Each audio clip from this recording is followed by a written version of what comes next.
जाजपुर जिला बड़चणा बणियारी ग्राम में प्रतिष्ठा है मां तारिणी भव्य मंदिर। या ठिया करने बड़ अवदान रही जड़े गरीब चाषी पुअर। तारिणी मां को स्वप्नादेश पर गरीब चाषी पुओ छिड़ा कले 40 लाख टंकार मंदिर। केउठु टंका आसला किछि जना पड़िलानी बोली कहछंती चगला दास। पिलाबेले चगला सांगसाथी एक पत्थर थोई सिंदूर लगाई करुथिले मां तारिणी को पूजा अर्चना। प्रगाढ़ विश्वास और भक्ति बल मां शुणुथिले डाक। बयस बढ़िबा सह दायित्व बढ़िला तथापि मां को भूली नथिले चगला। मां को पाखरे पूजार्चना करबा सह पणा संक्रांति और कार्तिक मासरे विभिन्न समय घीओ पोड़ाकू दौड़ी आसती निज कर्म क्षेत्र। हेले हठात चगला 2018 मसीह स्वप्नादेश कले मां आ कहले मो पाई केबे वासस्थान करिबु। एपटे आर्थिक स्थिति भल नथिबा चगला कौन करिवे किछि बुझी पारि नथिले।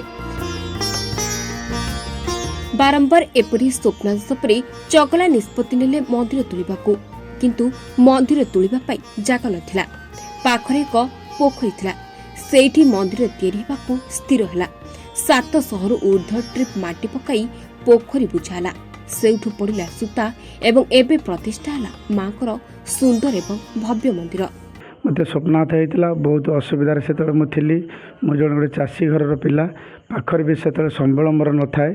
माँ को आशीर्वाद मु स्वप्नाथ हो सारा तापर मनस्कामना कली कि जहाँ हो मु ठाकुर गोटे मंदिर करी जो भी जाकि जहाँ भी साहाय्य मागी कि मंदिर सबू लोकंर साहाय्य भी मिली से माँ सबकि हो पार।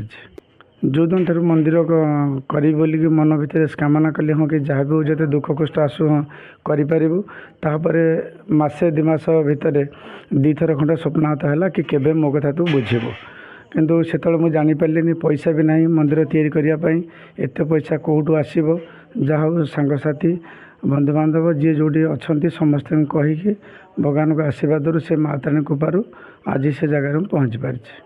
ग्रामवासी साहाय्य एत बड़ मंदिर छिड़ा हो पारी। बहुत खुशी अच्छी माँ को आशीर्वाद सबकि हो पारी। गजरजः समवाप्य विश्वं ब्रह्मा सृजत्यनुदिनं च बिभर्ति विष्णु रुद्रश्च संहरतिनि तरथा समर्थः तस्यै नमस्तु सततं जगदम्बिकाई। ये परम पवित्रमय श्लोक देवी भागवत प्रमाण करती जहाँकर पादर रजक मस्तक धारण करी ब्रह्मा ये संसार आरंभ करती बा सृष्टि आरंभ करती विष्णु पालन करती एवं रुद्रश्च संहरतिनि तरथा समर्था रुद्र संहार करने समर्थवान होती। से परम कल्याणमयी करुणामयी माँ तारिणींकर विग्रहर प्रतिष्ठा आज परिसमाप्ति घटी।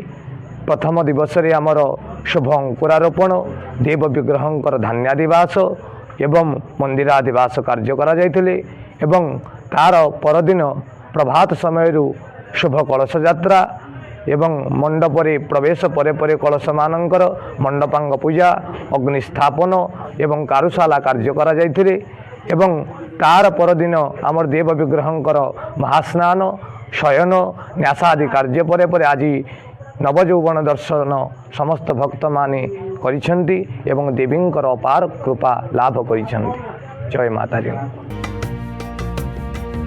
मंदिर तैयारी होगा ग्रामवासी चगला को भूरी भूरी प्रशंसा करता बेले चगला किंतु ग्रामवासी स्थानीय बासिंदा बंधु बांधव संपर्क विशेषकर माँ निजे सब कर माँ सेबे भल 2 पैसा रोजगार कर भले अच्छा चगला कहते। मंदिर तैयारी होगा नूतन मंदिर नूतन विग्रह प्रतिष्ठा सह 3 दिन धरी यज्ञ विभिन्न कार्यक्रम करा एवं भक्तिमय परिवेश रे माँ को नूतन मंदिर को पाछुटी नहीं ग्रामवासी।